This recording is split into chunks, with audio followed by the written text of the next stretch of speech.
Assist कर रहा था, I was doing the lead, और उसने यू नो उस समय बात भी हुई थी कि जब कुछ आगे चीज़ें बढ़ेंगी तो साथ में काम करेंगे। और ये बात हो गई कुछ 10-12 साल पहले की बात है, 12-13 साल हो गए। और फिर उसके बाद हम लोगों ने कुछ और चीज़ें भी कोशिश की करने की, और I am hoping if you like it. So then of course the sides were sent to me, the story was narrated, और फिर हमने लुक टेस्ट भी किया, उसकी लुक्स भी डिज़ाइन की, और फिर I think the moment Prince said you know it's that kind of a character. और जाहिर सी बात है, फिर जब मैं उनके आगोश में आता हूँ, क्योंकि भाई हैं, तो वो समझाते रहते हैं, you know, because I am somebody who is very straight forward and और मुझे लगता है शायद इस किरदार को रखा भी इस तरीके से था। वो वाला सीक्वेंस हम लोग शूट कर रहे थे, उसके बाद वो मैं बंधवा देता हूँ उसको, फिर वहाँ से वो तोड़ता है, फिर हमारी फाइट होती है of course in that pre climax. तो या मुझे लगता है कि the way Suraj has been presented and the way whatever he is looking and whatever hard work he has done, जो माहौल था वहाँ पे शूट करने का, जब हम बॉम्बे से दूर जाते हो, एक अलग लोकेशन पे जाते हो, तो वो लोकेशन भी आपको, वो जगह भी आपको, वो पहाड़, वो सारी चीज़ें, और वो वहाँ पे बंकर्स बने हुए थे, टेंट्स थे, आर्मी कैंट्स थी, सारी चीज़ें थी, तो वो आपको ना एक माहौल में ढाल देता है। So hello and so good to see you. Many congratulations for Kesari वीर। जिस तरह के रिस्पॉन्सेज हम लोग सुन रहे हैं, एज एन आर्टिस्ट काफी अच्छे रिस्पॉन्सेज आपको भी बट ऑलवेज मिले ही होंगे। सो वहीं से स्टार्ट करते हैं। एक कलाकार को, एक आर्टिस्ट को जब उनके काम को लेकर सराहाया जाता है, वो काफी इंपॉर्टेंट हो जाता है उनके आगे के लिए भी। तो केसरी वीर से कैसे और किस तरह के रिस्पॉन्सेज अभी तक आपको मिले, वहां से स्टार्ट करते हैं। First of all thank you for having me here. Response is nice at the moment. In fact, trailer launch जब हुआ था last week, it was really good. And I remember हम लोगों ने ट्रेलर चलाया था, और at least people demanded to watch it 3 times. So it was very nice, and lot of hooting, lot of shouting, screaming, lot of claps, applaud. तो बड़ा अच्छा रहा मुझे लगता है, और लोगों को पसंद आ रहा है, because I think it has all the ingredients of a film which gets released in theater these days. Action है and of course there's a huge drama. Somnath की कहानी है जो अभी तक बयान नहीं की गई है, it's the legend of Somnath, and something very interesting. I directed by a good director, a friend of mine called Prince Thiman. एक अच्छी star cast है, Vivek sir, Sunil sir, Suraj is there, Akanksha is there, I'm there. So yeah, looking forward कि अच्छा रहे सब when it gets released on 23rd of May. और वो trailer देखने के बाद, वो रिस्पॉन्स सुनने के बाद काफी कुछ है उस पर बात करने के लिए, पर स्टार्ट यहाँ से करते कि आपका इसमें जुड़ना कैसे हुआ। ओह, मेरा इससे जुड़ना कैसे हुआ? आई थिंक ये शायद कुदरती कुछ चीज़ें अपने आप हो जाती हैं। तो जो फिल्म का डायरेक्टर है, his name is Prince Dhiman, और जब मैं यशराज का एक शो करता था, 7 करके एक शो था, और जब यशराज ने अपना टेलीविजन डिपार्टमेंट लॉन्च किया था, 4 शोज लॉन्च किए थे, तो one of the shows that I did in the lead with them, तो जो डायरेक्टर थे सिद्धार्थ आनंद कुमार, सॉरी, सिद्धार्थ राज आनंद तो ऑफ कोर्स दूसरे डायरेक्टर हैं, तो उनका असिस्टेंट होता था Prince at that point of time, और वो असिस्ट कर रहा था, I was doing the lead, और उसने यू नो उस समय बात भी हुई थी कि जब कुछ आगे चीज़ें बढ़ेंगी तो साथ में काम करेंगे। और ये बात हो गई कुछ 10-12 साल पहले की बात है, 12-13 साल हो गए। और फिर उसके बाद हम लोगों ने कुछ और चीज़ें भी कोशिश की करने की, but something did not work. फिर last year then he approached, he said, Himanshu भाई, I am doing this story and it's amazing, and बहुत इंपॉर्टेंट पार्ट है आपका। विवेक सर हैं, he is playing the main antagonist, और उनके छोटे भाई का रोल है, and he is also the antagonist, he is the commander of chief of the army. और बड़ा ही मैंने इसको फेरोशियस लीथल कैरेक्टर बनाया है, इस तरह का किरदार आपने पहले किया नहीं है, और I am hoping if you like it. So then of course the sides were sent to me, the story was narrated, और फिर हमने लुक टेस्ट भी किया, उसकी लुक्स भी डिज़ाइन की, और फिर I think the moment Prince said you know it's that kind of a character, और जो मैंने किया भी नहीं है, जो अपने आप से बहुत दूर है, अगर आप उस तरह का किरदार निभाते हो तो मुझे लगता है अपने आप में भी वर्सेटिलिटी होती है। और पीरियड ड्रामा कभी नहीं की थी, सो पीरियड ड्रामा का एक अलग एक्सपीरियंस रहा।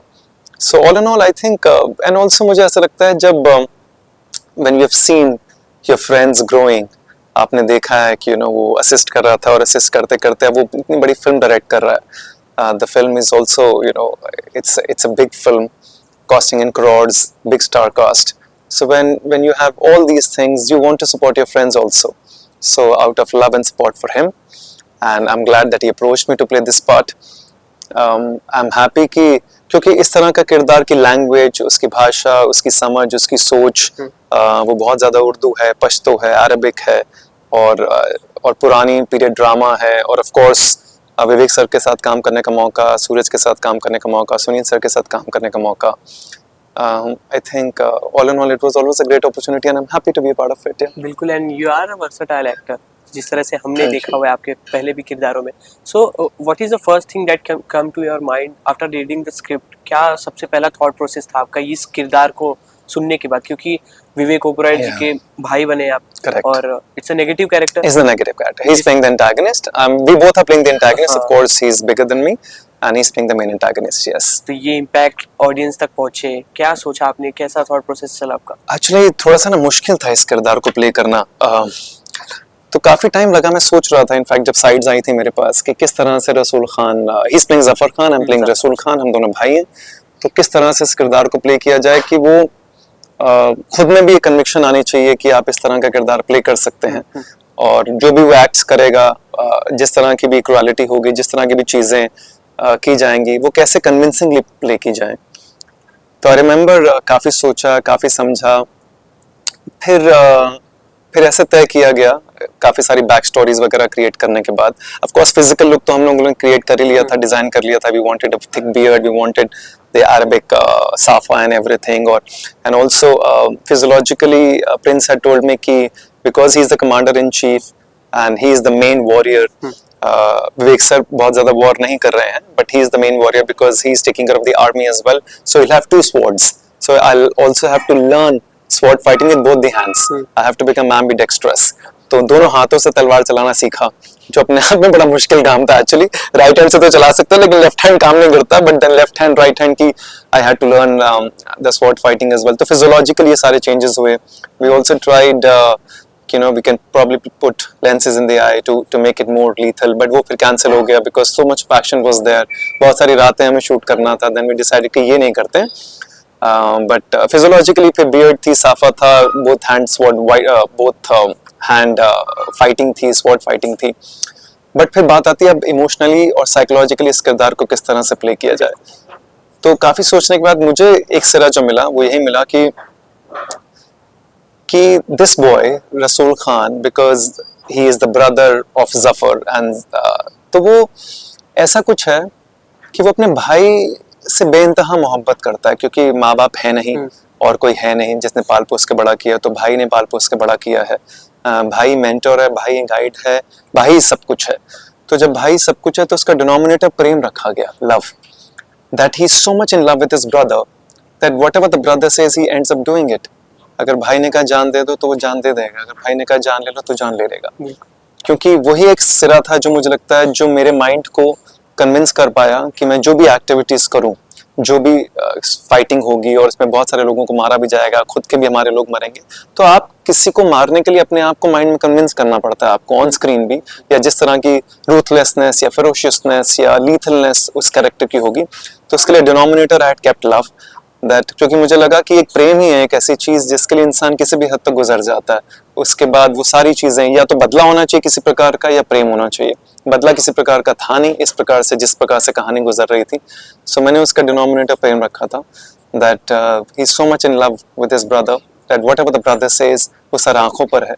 और वो एक आध दो लाइन भी है जिसमें बोलता है कि भाईजान ने कहा कि पूरे गांव को जला दो, तो मैं एक सेकंड नहीं लगाऊंगा, पूरे गांव को जला दूंगा. बस भाईजान के कहने की बात है.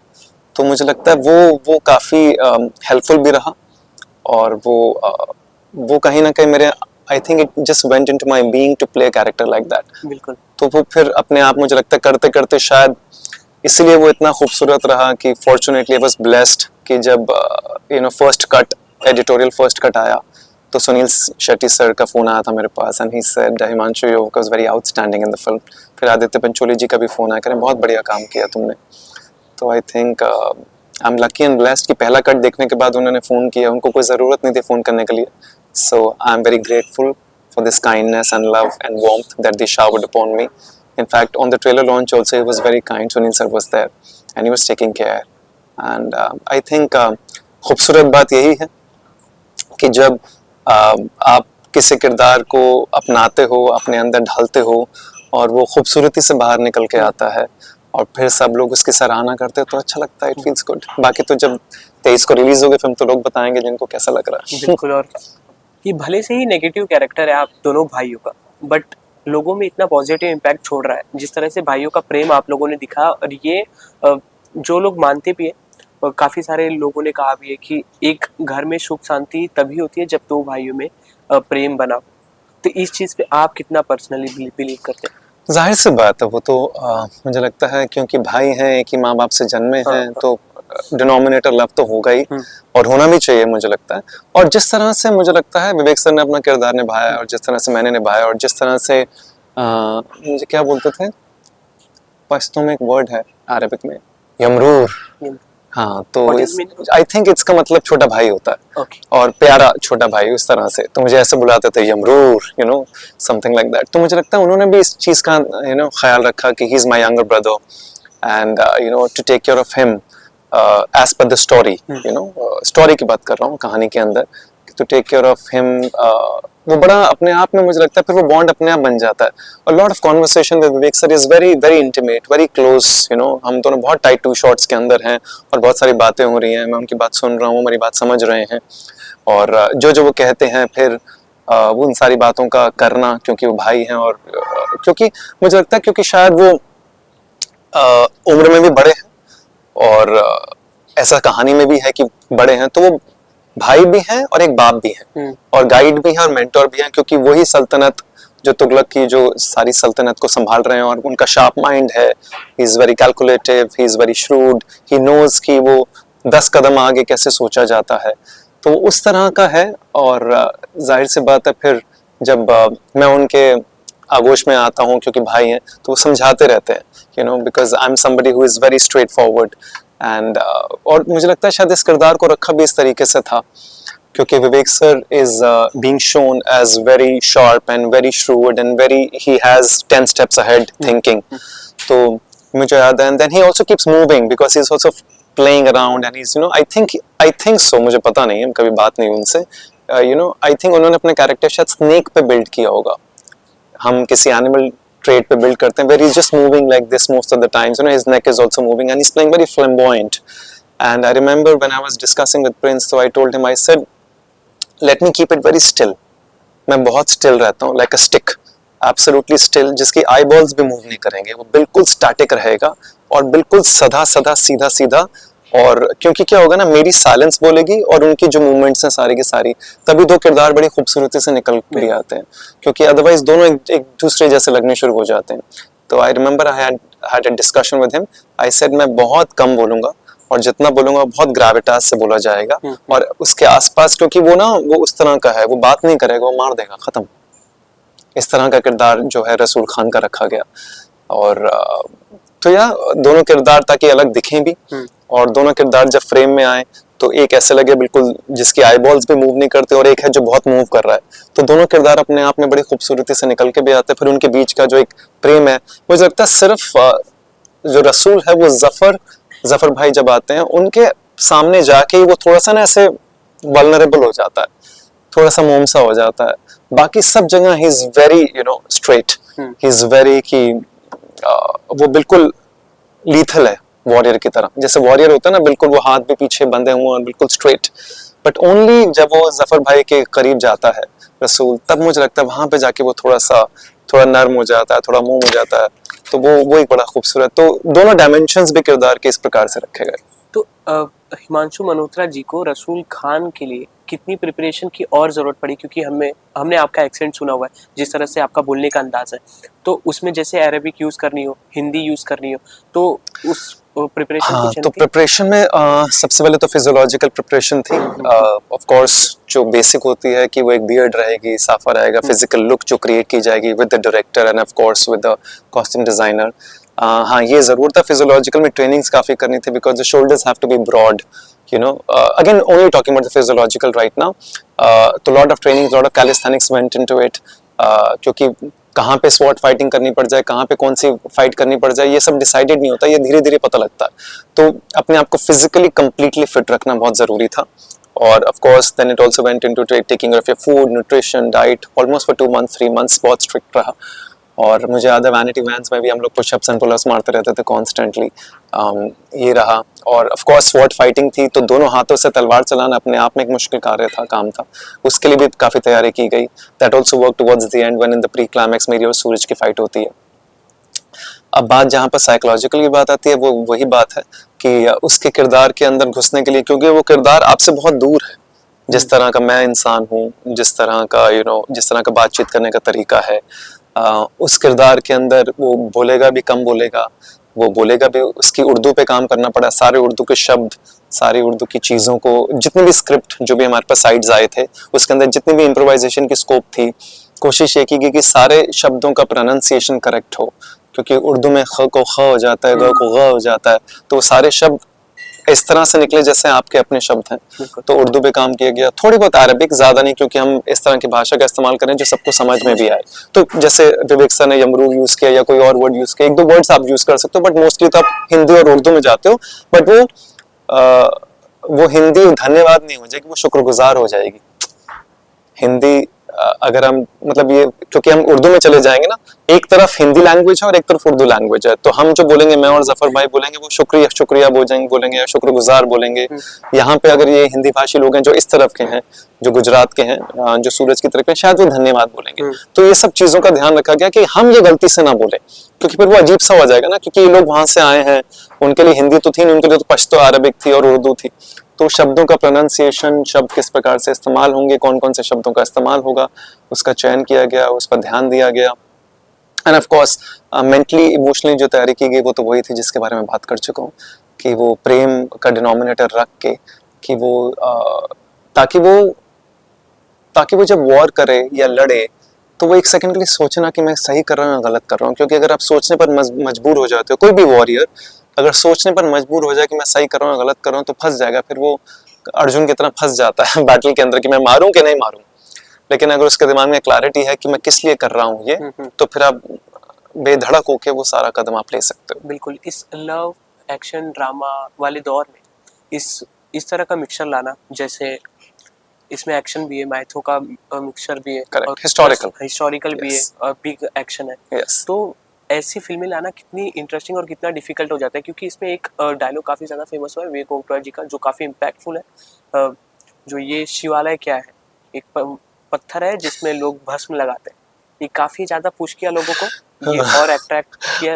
वो आवाज मेरी है जो पहली आवाज है ना, तो विवेक सर मुझसे पूछते हैं, this was an improvised part at that point of time. Vivek sir ने कहा, तो उन्होंने ही शायद लिखा था ये, बड़ा खूबसूरत, और उन्होंने मुझे कहा था क्योंकि वो इस तरह से लिखा गया था, शायद उन्होंने ऐसे लिखा था, और राइटर से ऑफ कोर्स उन्होंने डिस्कशंस की होंगी सारी की सारी।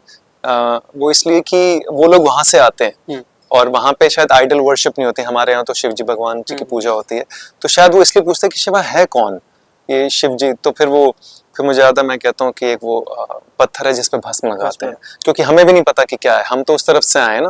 तो काजी जो हमारे साथ में होता है वो कुछ बोलता है, मुझे याद नहीं वो क्या लाइन बोलते हैं, तो फिर मैं ये बोलता हूँ क्योंकि मैंने देखा है लोगों को मंदिरों में जाते हुए, एज रसूल खान देखा होगा कि कोई ऐसा पत्थर है जहाँ पे लोग भस्म लगाते हैं। ऑब्वियस सी बात है उनको इसके बारे में पता नहीं कि हमारे देश की कितनी बड़ी मान्यता, हम महादेव की बात करते हैं या शिव जी की बात करते हैं।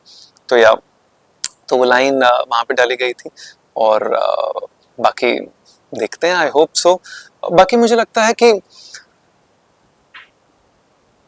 इस तरह की कहानियां कहना शायद जरूरी भी हो जाता है, और जब हम इस तरह का किरदार निभाते हैं जहाँ पर क्योंकि कहानी है, कहानी में हर प्रकार का किरदार होता है, तभी वो कहानी बनती है। कहानी में एक पॉजिटिव भी होगा, एक नेगेटिव भी होगा। तो मुझे लगता है इस कहानी के जरिए हम ये भी बताते हैं लोगों को कि किस तरह का अत्याचार, किस तरह की क्रुएलिटी हमारे पर की गई, और हमारे देश के जितने भी शूरवीर हैं, हमीर जी गोहिल जिनकी हम कहानी की बात कर रहे हैं, उन्होंने किस तरह मतलब अपने आप को सैक्रिफाइस करके अब उनके आसपास के दोस्त, उनके आसपास का सारा क्लैन, उनके आसपास के जितने भी लोग थे, किस तरह हमारे देश की, हमारे सोमनाथ टेम्पल की रक्षा की है उन्होंने।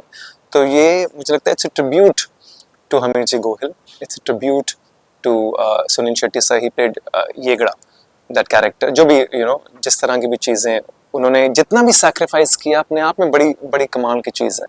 और ये भी बड़ी खूबसूरत बात है, उन्होंने इतनी बार उसे तोड़ने की कोशिश की और एक बार भी कामयाब नहीं हो पाया। आई थिंक मुझे लगता है कि 13 या 14 बार उन्होंने कोशिश की सोमनाथ टेम्पल को तोड़ने की, और हमारे शूरवीरों ने हर बार उसको बचाया है। तो ये कहानी उन सभी के लिए it's a tribute, it's legendary.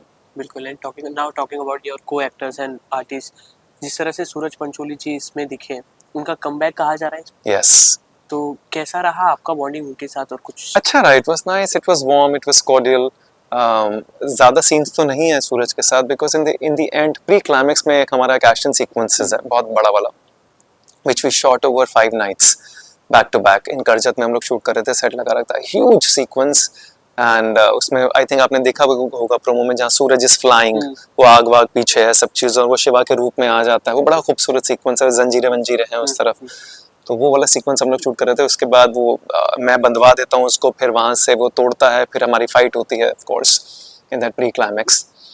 तो या मुझे लगता है कि the way Suraj has been presented and the way whatever he is looking and whatever hard work he has done, I hope and pray कि वो सक्सेसफुल रहे, क्योंकि काफ़ी मेहनत लगती है हर चीज़ के अंदर, और I am sure he must have been waiting for this kind of a launch, you know, and Prince has really given him wonderful। और आकांक्षा भी अच्छी लग रही है, प्रिंस ये आई थिंक सूरज, और बड़े अच्छे सीक्वेंसेस मुझे लगता है डायरेक्टर ने शूट किए हैं, बड़े खूबसूरत लग रहे हैं दोनों। एक्शन तो हम सभी जानते हैं कि सूरज का बहुत ही इंटेग्रल हिस्सा है, and yeah, बहुत अच्छा है, it's nice, I'm hoping and praying कि he's a good boy, I hope that you know something works out for him। और सुनील शेट्टी सर जिस तरह से इतने एक्सपीरियंस एक्टर है वो, जब सेट पे होते हैं कुछ ना कुछ अलग होता है, कुछ ना कुछ सीखने को जरूर मिलता है। कोई एक चीज अगर आप शेयर करना चाहेंगे जो आपने उनसे सीखी? सुनील शेट्टी सर के साथ मेरा सीन है नहीं, मेरे most of the scenes are with Vivek Oberoi sir and Suraj के साथ टुवर्ड्स द एंड, क्योंकि Sunil sir is playing the father of the girl, और हमारा उनके साथ कुछ था नहीं, क्योंकि हम तो टेरिटरीज बाय टेरिटरीज, वो कहानी इस तरह की है, यहाँ कैप्चर करते हैं, फिर यहाँ कैप्चर करते हैं, फिर यहाँ कैप्चर, वो ट्रैवल कर रहे हैं अक्रॉस द इंडिया, फिर सोमनाथ पे आकर रुक जाते हैं। तो आकांक्षा के साथ कोई सीन नहीं है, सुनील सर के साथ कोई सीन नहीं है, बट सुनील सर के साथ जैसे मैंने कहा कि बड़ा खूबसूरत रहा कि उनका फ़ोन आना फर्स्ट एडिटोरियल कट के बाद, वो अपने आप में बड़ी, आई think it was a beautiful time, it just made my day. और किसी भी कलाकार के लिए जब इस तरह का कोई इंसान जिन्होंने 30-35 साल काम किया है, एक बड़े अव्वल दर्जे पर काम कर चुके हैं, और वो जब फ़ोन करते हैं, और उन्होंने कई बार बोला Himanshu your work is outstanding, और वो मेरे ख्याल से ऐसा कुछ था, ये सभी क्या कहते हैं, आई थिंक ये सब फर्स्ट कट देख रहे थे, तो प्रिंस का फ़ोन आया था मेरे पास कि हिमांशु भाई सुनील सर आपसे बात करेंगे। तो मैंने उठाया, तो मेरे को एक सेकंड के लिए लगा, मैंने कहा वो क्यों बात करना चाह रहे हैं मुझसे, but I think the moment I picked up the phone and I said hello, he said hi this is Sunil Shetty and your work is outstanding and I am happy that you have done a fantastic job. फिर Aditya sir ने भी phone किया, तो मुझे लगता है अपने आप में बड़ा loving, kind and warm and affectionate हैं, और ट्रेलर लॉन्च पे भी मुलाकात हुई, it was very sweet, so all in all grateful for such warm gestures, feels good. बिल्कुल, यही सराहना आपकी सक्सेस है। हाँ, बड़ी खूबसूरत बात है, वरना मैं ज़रूर सोचता हूँ इस बात को, शायद उनको ज़रूरत नहीं थी ये करने की, क्यों करेंगे वो, कि you know all of a sudden phone करने की क्या ज़रूरत है। शायद कभी हम मिलते तो बोल देते, लेकिन मुझे लगता है वो काफ़ी ओवरवेल्म हुए होंगे उस मोमेंट पे फिल्म देख के, और शायद मुझे लगता है कि कुछ अच्छा काम हो गया होगा मुझसे, और उन्होंने देखा होगा, क्योंकि विवेक सर के साथ, of course Vivek sir is a fantastic actor, तो उनके साथ उस फ्रेम में खड़े होना and making sure that we are also at par with each other, क्योंकि वो भी होता है ना कभी कभी आप एक बहुत, वो तो कितने मंझे हुए कलाकार हैं, मैं हमेशा कहता हूँ जिनका लॉन्च ही कंपनी जैसी फिल्में हुआ, मतलब अपने आप में बहुत बड़े कलाकार रहे, हम तो बस अभी धीरे धीरे चल रहे हैं आगे, तो उनके साथ फ्रेम में रहना, साथ में काम करना, सब चीज़ों को समझना, और वो लगना चाहिए कि दोनों एक दूसरे के साथ जुड़े हुए हुए हैं, तो मुझे लगता है सुनील सर को लगा होगा शायद इस वजह से, सो I am happy. Vivek Oberoi जी के साथ तो आपकी ऑन स्क्रीन बॉन्डिंग हम देखेंगे जो लोगों को बट ऑलवेज पसंद आएगी, ऑफ स्क्रीन ऐसा कुछ हुआ आप लोगों के बीच बातचीत जो कुछ इंटरेस्टिंग हो आप शेयर ऑफ करना स्क्रीन मुझे लगता है क्योंकि शायद कैरेक्टर बहुत कॉम्प्लेक्स रहा होगा उनके लिए भी, और आई एम श्योर मेरे लिए भी, क्योंकि जो किरदार आपसे बहुत दूर हो जाता है ना, उसमें आप बहुत ज़्यादा रमना चाहते हो, तो आप बहुत ज़्यादा खुद में रहते हो। अगर नॉर्मल किरदार हो ना, तो आप फिर थोड़ा सा वो चलता रहता है। हाँ ऑफ कोर्स थोड़ा बहुत मस्ती करते थे, मुझे याद है वो उनके मेकअप मैन के साथ कुछ ना कुछ लगे रहते थे, but mostly he was into himself because I am sure he must be preparing hard. और वो क्या होता है, जिस तरह का हम लोग नवंबर दिसंबर जनवरी फरवरी शूट कर रहे थे, और वो इस तरह का वॉरियर का आर्मर, वो सारी चीजें पहनना, फिर उनकी बहुत बड़ी दाढ़ी जो लगी थी, जो भी उनका लुक है बेसिकली, उस लुक में मुझे लगता है आप बिल्कुल शांत रहना चाहते हो। और जब जब जब मुझे लगता है उन्होंने वो कपड़े पहने तो बिल्कुल शांत हो गए और वो अपने अंदर ही थे। And as an artist, I think it's imperative and it's nice that you let the person be. And then when we were performing on screen, then we also had the bonding. बिल्कुल, और ये केसरी वीर बहुत ज़्यादा successful होगी जिस तरह से हमने सुना है, जिस तरह से हमने देखा है लोगों का रिस्पॉन्स। और ये तो केसरी वीर की बात हो गई। अब आपके पास के प्रोजेक्ट के बारे में भी थोड़ा बात हाँ जरूर, of course. Nach Baliye season 7 याद आता है? याद आता है काफी टाइम हो गया, लेकिन हाँ याद आ जाता है, कहीं ना कहीं से कोई ना कोई तो याद दिलाई देता है नच बलिए सीजन 7। यस, तो उसकी मेमोरीज अभी भी कुछ है ताजा आपके, जिस तरह से आप यार उसकी मेमोरी एक तो डांस है, क्योंकि dance is something that me and Amu we both love. And उसके अलावा वो जो एक वीडियो बार बार चलता है वो याद दिला देता है कि जो एक वीडियो वायरल हुआ था उस नच बलिए के, जो मैंने कहा था कि जब इंसान ही नहीं रहेगा तो उसकी गलतियों का क्या करेंगे, छोड़ देते हैं, चंद लम्हों में जिंदगी गुजर जाती है, ऐसा कुछ मुझे याद है उस मोमेंट पे जो भी आया था। खैर ऑफ कोर्स उस मोमेंट का सत्य तो वो घूमता रहता है ना, तो वो एक्चुअली हम उस कॉस्ट्यूम में भी हैं, तो बार बार कहीं ना कहीं से सोशल मीडिया के थ्रू या कभी कोई बोल देता है, कभी कोई दिखा देता है, तो वो नच को याद दिला देता है। और वरना तो काफी टाइम हो गया, but it's been a wonderful journey. और मुझे लगता है नच ने बहुत कुछ दिया, बहुत सारी समझ भी दी, बहुत सारी सराहना भी दी काम के लिए भी। और फिर उस वीडियो के वायरल होने से मुझे लगता है बहुत सारे लोगों ने कहा it really help them transform their life, तो वो मुझे लगता है अपने आप में बड़ी खूबसूरत चीज़ है। उसके बाद काफी सारे और भी रियलिटी शो पॉपुलर होते हैं जिनमें आपको अगर चांस मिला हो, आपने अगर मना किया तो हाँ, एक बस फियर फैक्टर किया था मैंने उसके बाद, और फिर अमू ने झलक किया था। अब डांस बेस्ड शो करने में मजा आता है, सो अगर झलक दोबारा होगा तो probably will think about it, but इसके अलावा तो मुझे लगता नहीं। अब शायद ऐसा कुछ रहा नहीं। मुझे लगता है जब आप बहुत ज्यादा टेलीविजन के अंदर होते हैं तो आपका मन करता है उस प्रकार का, और अब जब जैसे थोड़ी सी चीजें आपका माइंडसेट थोड़ा सा बदलता है, I think also it changed post Shershaah and everything, तो फिर अब बहुत ज्यादा ऐसे, पहले बहुत इच्छा होती थी, एक्साइटमेंट हो रही थी कि रियलिटी शो करना है, अब ऐसी कोई खास इच्छा नहीं है। बाकी समय बताएगा, अगर कुछ आएगा, कुछ महसूस होगा उस मोमेंट पे, बट एक जो इनिशियल एक्साइटमेंट होती है ना that you want to do it, अब वो कम हो गई है अपने आप ही। तो एनी रियलिटी शो अगर आपको करना हो पर्टिकुलर? झलक ही दिख रहा है मुझे तो एट द मोमेंट, क्योंकि मुझे डांस बहुत पसंद है। हाँ। और डांस करने में मजा भी आता है। पिछले से पिछले साल अमृता ने भी किया था, तो या बिकॉज डांस कर, क्योंकि बचपन से डांस करते आए ना, तो एक कनेक्शन बड़ा स्ट्रांग हो जाता है, तो एट द मोमेंट झलक ओनली फॉर मी। सो आपके अभी तक के करियर में जितने भी आपने किरदार निभाए, उनमें से कौन सा ऐसा किरदार है जो सबसे ज्यादा पिन हुआ, जिससे सबसे ज्यादा पुश मिला आपको आगे के? हाँ, मुझे लगता है एक टीवी में एक शो किया था भागों वाली करके, उसमें गुड्डू शुक्ला का एक किरदार था, वो भी मुझसे बहुत परे था, बहुत दूर था, क्योंकि वो भाषा भी अलग सी थी। वो कन्नौज की भाषा थी कि साला मारेंगे तुम्हारे कान के नीचे तो लपड़ तुम्हारी बत्ती सी बाहर आ जाएगी, मतलब उस तरह की लैंग्वेज थी। वो बिल्कुल अलग लहजा, अलग जोन, अलग सारी चीजें थी। उस किरदार ने काफी कुछ दिया मुझे लगता है, और मुझे भी दिया, एज एन एक्टर भी दिया, एज एक्टर सराहना भी दी, क्योंकि बहुत सारे एक्टर्स, बहुत सारे लोगों को ये लगता था, अगेन वो लगता ही है कि जिस तरह से आप दिखते हो कि आप एक ही प्रकार का किरदार कर सकते हो, बट जब गुड्डू शुक्ला किया था तो उसके बाद वो अगेन वर्सेटैलिटी वाली बात आती है कि लोगों को लगता है कि नहीं आप कुछ और भी कर सकते हो, और वो बड़ा अच्छा रहा। उसके बाद शेरशाह, बिल्कुल, शेरशाह इज वन ऑफ हाँ, Shershaah is one of the, yes thank you, Shershaah was wonderful. I think वो मेजर राजीव कपूर का होना, और वो विष्णु सर के साथ काम करना, संदीप सर अगेन मंझे हुए राइटर, और धर्मा के साथ काम करना, आई think it was a blessing in disguise. और वो उसकी शूटिंग में भी बहुत मजा आया था, क्योंकि हम सब लड़के थे, निकेतन था, मैं, शिव, सिद्धार्थ मल्होत्रा, एवरीवन, और we bonded very well. We were in Kargil, away from home, real locations पे शूट हुई थी फिल्म, पालमपुर गए थे। तो वो Shershaah I think will always be one of the very very prime experience of life. तो उसने भी बहुत कुछ दिया लाइफ में। जिस तरीके से आपने राजीव कपूर प्ले किया, it's seriously looks like real, कि जैसे आप एक इंसान जो जैसा प्रेजेंट में है, जैसा पास्ट में, उसी इंसान को एक बड़े पर्दे पे दर्शाना, डिक्टो कॉपी, वो कितना डिफिकल्ट हो जाता है एक आर्टिस्ट के लिए? हाँ, मुश्किल तो था विद शेरशाह, बिकॉज क्योंकि वो आर्मी है, सब चीजें हैं, बट मुझे ऐसा लगता है कि ऑफ कोर्स हम अपनी तैयारी करते हैं। मुझे याद है पहला सीन था मेरा, हम लोग पहाड़ की चोटी के ऊपर शूट कर रहे थे, हेलीकॉप्टर से मेरी और शताफ की एंट्री होती है, हम दोनों उतरते हैं एंड मैं यहाँ पर हूँ और वो ऐसे कुछ राउंड ट्रॉली टाइप का कुछ शॉट था, हाफ राउंड था, और वो सीन ऐसा था कि सिद्धार्थ हैज जस्ट वो एक 4385 जो पीक है उसको जीत के आए हैं, उनको मेडल लगाया जा रहा है, तो लोग मेडल लगा रहे हैं और मैं वहां खड़ा होकर ना सारी इंग्लिश में लाइंस बोल रहा हूँ that he is been awarded with this this this and now one more rank to you, एंड वो बहुत मतलब 6 7 8 लाइनें बिल्कुल ऐसे प्रोटोकॉल वाली लाइन होती है ना जो आपको बोलनी ही बोलनी है, उसका एक शब्द भी ऊपर से नीचे नहीं हो सकता वो।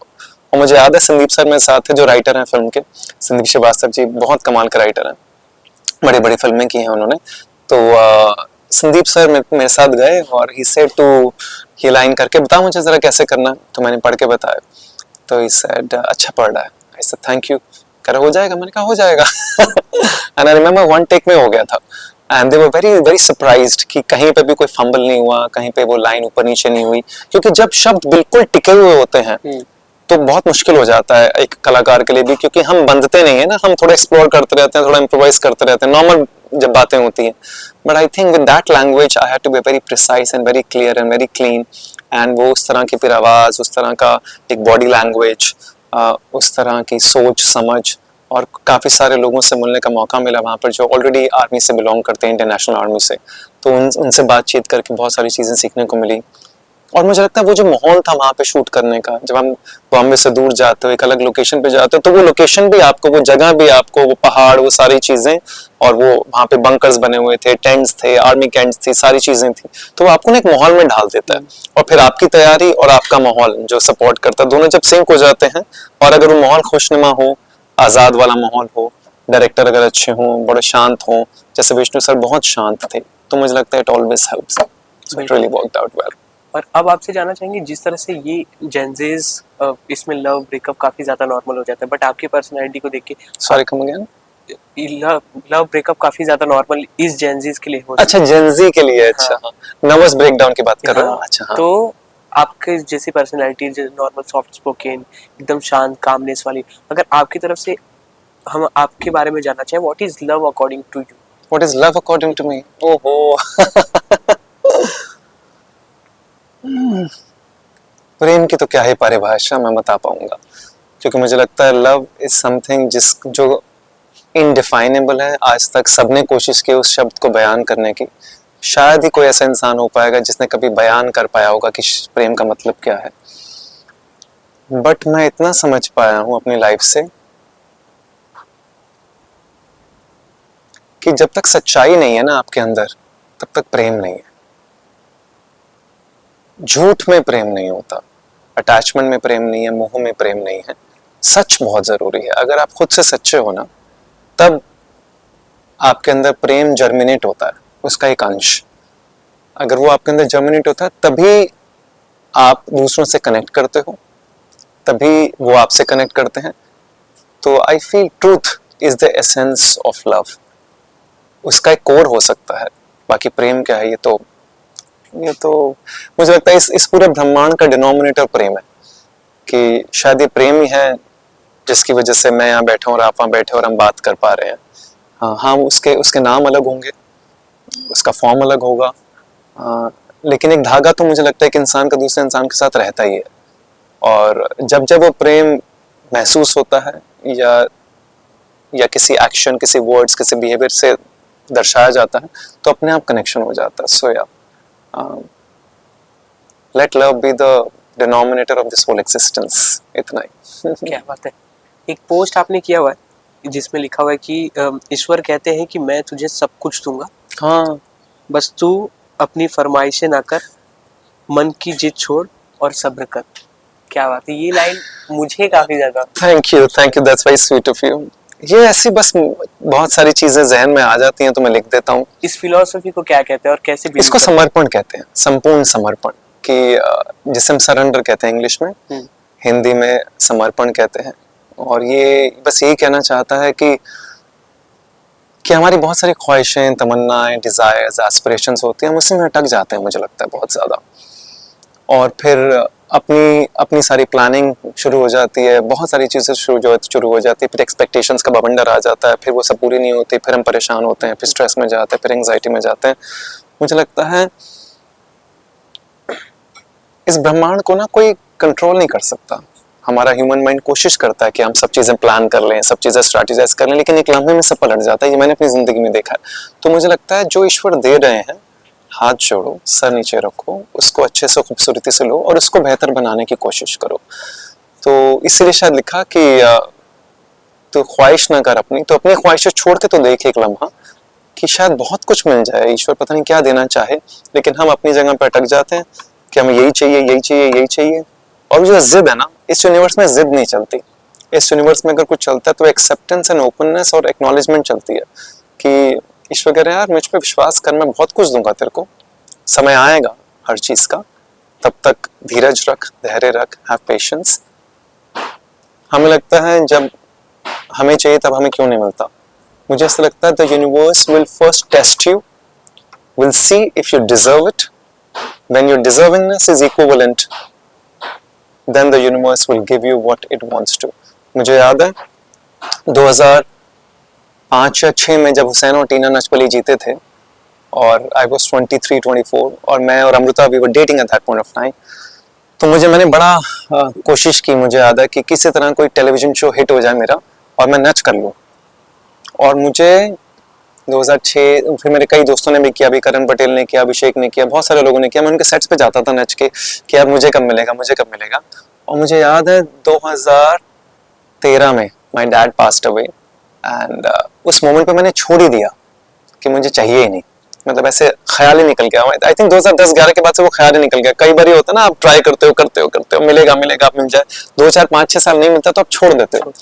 और मुझे याद है जब मैंने छोड़ा और उसके 1-2 साल के बाद मुझे नच मिल गया और वो हम जीत भी गए। तो मुझे लगता है ईश्वर कह रहा है इंतजार करो, सब मिलेगा। और शायद जब तुम वहां तक पहुंच जाओगे तो मैं शायद तुम्हें जितवा भी दूंगा। तो ये तो मुझे लगता है ईश्वर की मेहरबानी। तो आई प्रेफर टू वेट। क्या बात है, बहुत अच्छा लगा आपसे बात करके। Thank you.